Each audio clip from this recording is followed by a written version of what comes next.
I'm Chris Lengquist, and now I want to talk to you about how to find investor clients that make sense for your real estate business.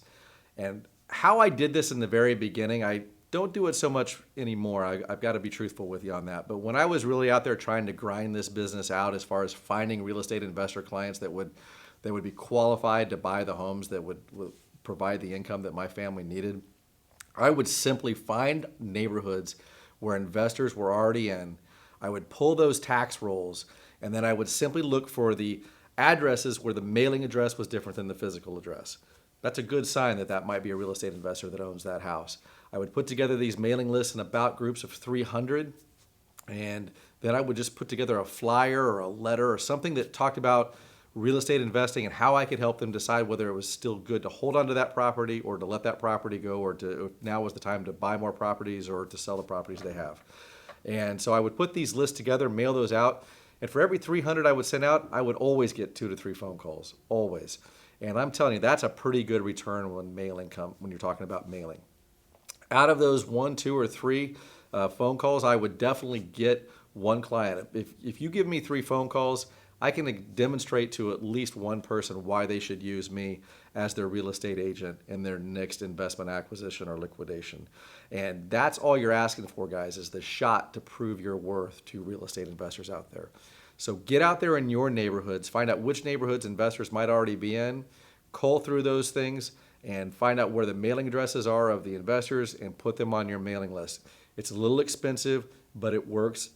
And if you send out 300 cards and convert one person into a client, that client's going to be with you for years. And of course, he can refer you to other people, so on and so on. So don't be afraid to go back to the old ways of just finding out the addresses and mailing them a flyer or a letter. I started a blog back in 2006, which was the stone age for blogging in real estate. I started a blog called KC Investment Property, and you can find it at bbqcapital.com today. And I don't write on it as much as I used to, but I still write on it quite a bit. And I'm telling you, though, the cool thing is that I still get phone calls every week from blog articles about real estate investing that I wrote 3 years ago, 4 years ago, 5 years ago. It is amazing how many people find blog posts that I've done years ago, call me, become clients, and allow my family to live a good life because I'm providing a service for them that they need. So don't be afraid to get out there and blogging and presenting yourself as the local expert on real estate investing. You're going to have to learn about things. You're really going to have to dig in to have things to write about. I learned more about 1031 exchanges getting ready for articles, and then when those people would call me about 1031 exchanges, I already had all the information at my fingertips. I had the contacts to go with and whatnot.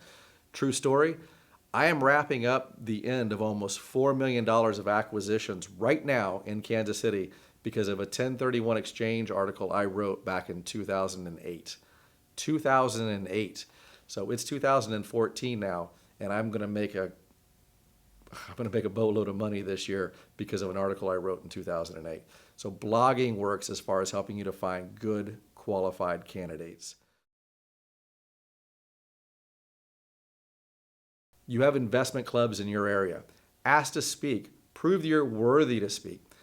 Talk to them about real estate investing. Talk to them about buy and hold real estate investing. Those are the investors that you want to work with.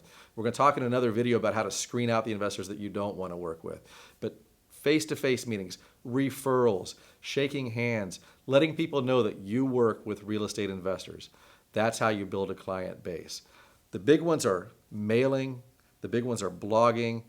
Yeah, and you can go into social media as well. You can tweet and you can Facebook and you can do all those kinds of things.